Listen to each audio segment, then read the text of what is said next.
அடுத்து ஒட்டுமொத்த தமிழர்களுக்கான ஒரு மிக முக்கியமான ஒரு விஷயம் இருக்கு, எஸ்ஐஆர்.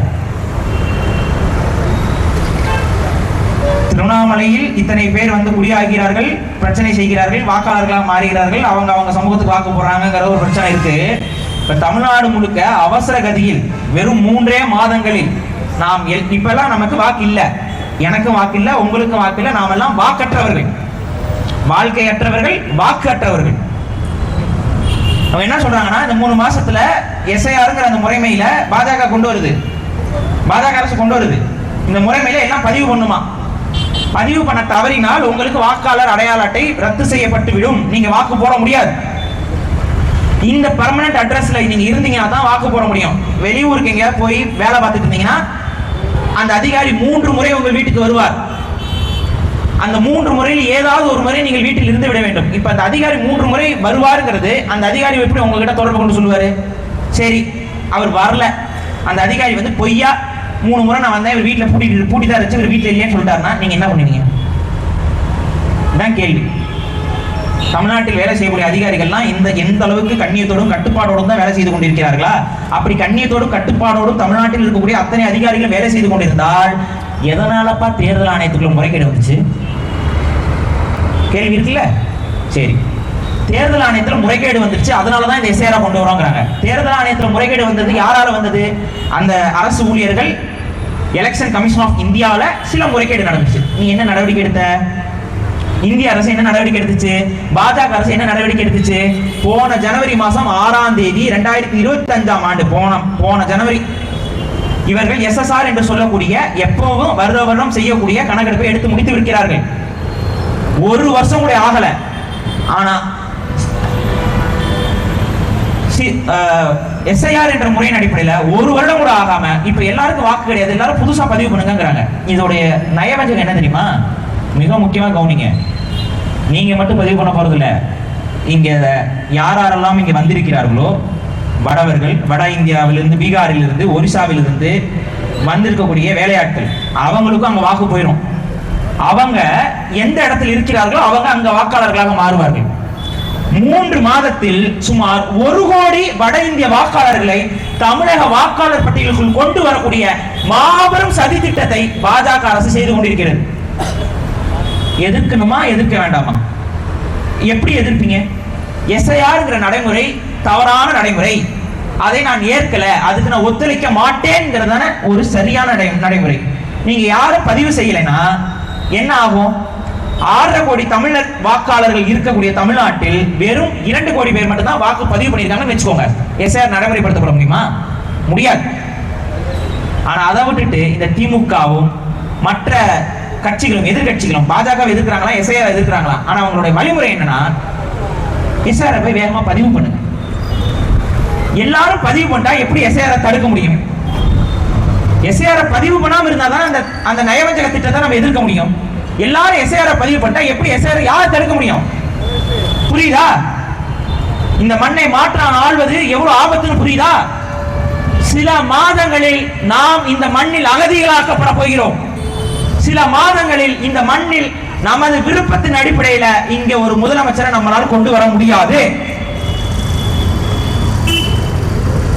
வடவர்கள் இங்கே 1 கோடி வாக்காளர்களாக மாறுவார்கள். 1 கோடி வாக்காளர்னா கொஞ்சம் யோசிச்சு பாருங்க. கொஞ்சம் நஞ்ச விஷயம் இல்ல, சாதாரண விஷயம் இல்ல. ஒருமைப்பாடோடு எதிர்க்க வேண்டும். தமிழர்கள் எல்லாம் ஒன்று திரண்டு ஒரு சக்தியாக இந்த எஸ்ஐஆர் சதி திட்டத்தை எதிர்ப்பேன். ஏன்னா இது சைனைட் குப்பி போல, நம்ம கழுத்துல இருக்க சைனைட் குப்பி போல ஒரு கடியில இழந்துருவோம். அதே போல சில மாதங்களில், 3 மாசம் தான் நமக்கு இருக்கக்கூடிய கேடு, 3 மாசங்களில் நம் தமிழ்நாடு மாற்ற முடியாத ஆபத்தை நோக்கி நகர்கிறது. ஒண்ணு இல்லைங்க, 1 கோடி வாக்காளர் வந்துட்டானா அவன் என்னங்க சொல்லுவான்? எனக்கு ஹிந்திய கட்டாய பாடமா கொண்டு வான்னு சொல்லுவானா? சொல்ல மாட்டானா? 1 கோடி வாக்குக்காக இந்த அரசியல்வாதிகள் என்னங்க பண்ணுவாங்க? நீங்க ஒரு 10,000 பேர் வாக்கு போடுன்னு சொல்லுங்க, இந்த அரசியல்வாதிகள் என்னென்ன பண்ணுவாங்கன்னு பாருங்க. நீங்க பிச்சை கூட கேட்பாங்க, வாக்கு பிச்சை கேட்பாங்க, காலில் எல்லாம் விழுவாங்க. நீங்க பார்த்துருக்கீங்கல்ல? 1 கோடி வட இந்தியா வந்துட்டான். ஏ தம்பி, நீ நாங்க வட இந்தியாவில இருந்து வரோம், எங்களுக்கு தமிழ் ரொம்ப கஷ்டமாக இருக்கு, நாங்க படிக்கணும், ஹிந்தி படிக்கணும், ஹிந்தியில பாடப்பா சொல்லிக் கொடு அப்படிமா. என்ன பண்ணுவீங்க? ஹிந்தி சொல்லி தரப்பா? என்ன நடக்கும் கொஞ்சம் யோசிங்க. நமது மொழி உரிமையை இழப்போம். இன்னைக்கே பல பேர், நம்ம பல தமிழர்களுக்கு வீட்டில் தமிழ் எழுத படிக்க தெரியாத ஒரு சமூகமாக மாறிக்கொண்டு வருகிறோம். அது எதுக்கு தமிழ் படிச்சு என்னங்க பண்ண போறேன் தான் பேசுறோமேங்க. இந்த உளவில் வந்துட்டோம், பல பேர் அப்படி வந்துருக்கோம்.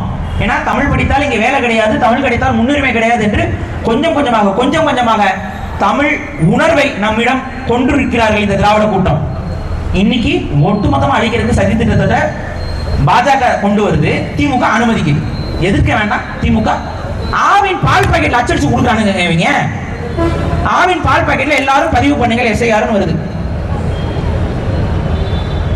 ஒத்துழையாமை இயக்கம் தான், ஒத்துழையாமை தான் இந்த எஸ்ஐஆர் சதி திட்டத்தை முறியடிக்கக்கூடிய ஒரே வழிமுறை. போற இடத்துல தான் நாங்கள் இதை பதிவு பண்றோம். உணர்ந்து கொள்ளுங்கள்.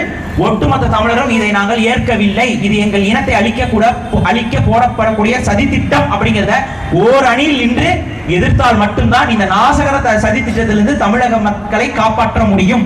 இல்லைன்னா உணர்வு இழந்து, உரிமை இழந்து, சொந்த மண்ணில் நாம் அகதிகளாக்கப்படுவோம். இன்னொன்னு சேர்த்து சொல்றேன். இந்த எஸ்ஐஆர் செயல் திட்டத்தை கொண்டு வரக்கூடிய எலெக்ஷன் கமிஷன் ஆஃப் இந்தியா இன்னைக்கு நம்பகத்தன்மையான ஒரு இடத்துல இருக்கானா கேள்விக்குறி. காரணம் என்ன தெரியுமா? இதுவரை எலெக்ஷன் கமிஷனர் ஆஃப் இந்தியாவோட உச்சபட்ச அதிகாரமான எலெக்ஷன் கமிஷனரை தேர்வு செய்யக்கூடிய முறைமை என்பது பிரைம் மினிஸ்டர் ஆஃப் இந்தியா, அதாவது மோடி அவர் கண்ட்ரோல்லையும், அடுத்து சுப்ரீம் கோர்ட் ஜஸ்டிஸ் என்று சொல்லக்கூடிய உச்ச நீதிமன்ற தலைமை நீதிபதி அவரும், இந்திய எதிர்கட்சி தலைவரும், இந்தியாவில் இருக்கக்கூடிய எதிர்கட்சி தலைவரும், இவங்க 3 பேரும் சேர்ந்து ஒரு முடிவெடுத்தா தான் எலெக்ஷன் கமிஷனரை தேர்ந்தெடுக்க முடியும். இந்த முறைமையை 2023ஆம் ஆண்டு மோடி அரசாங்கம் மாற்றுகிறது. என்ன மாத்திராங்க தெரியுமா? இனி நீதிபதி இதுல தலையிட முடியாது, அதாவது உச்ச நீதிமன்ற நீதிபதி இதில் தலையிட முடியாது என்ற நீதிபதியை ஓரங்கட்டிவிட்டு அதற்கு பதிலாக ஒரு கேபினெட் மினிஸ்டர், பாஜகவுடைய ஒரு கேபினெட் மினிஸ்டர், யார்? அமித்ஷா.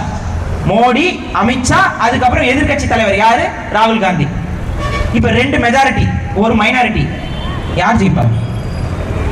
எலெக்ஷன் கமிஷனர் ஆஃப் இந்தியாவை தேர்ந்தெடுக்கக்கூடிய முழுமையான அதிகாரம் இன்னைக்கு பாஜக கையில, ஆளுங்கட்சியின் கையில. அப்ப எலெக்ஷன் கமிஷன் ஆஃப் இந்தியாவை ஜனநாயக அமைப்பா நம்ம நம்ப முடியுமா? பிஜேபி யாரை அங்க நியமிக்கிறதோ அவர்கள் தான் எலெக்ஷன் கமிஷனர் ஆஃப் இந்தியா. யாரும் ஒண்ணும் பண்ண முடியாது. சாதாரண விஷயம் இல்ல. அழிவை நோக்கி போய்கொண்டிருக்கிறோம். கவனமாக சிந்தியுங்கள், தேடுங்கள், அரசியல் விழிப்புணர்வு அடையுங்கள். முடிந்தவரை நம் இனத்தை பாதுகாப்போம், நம் மக்களை பாதுகாப்போம். வாழ்க தமிழ்! வாழ்க தமிழ்! வாழ்க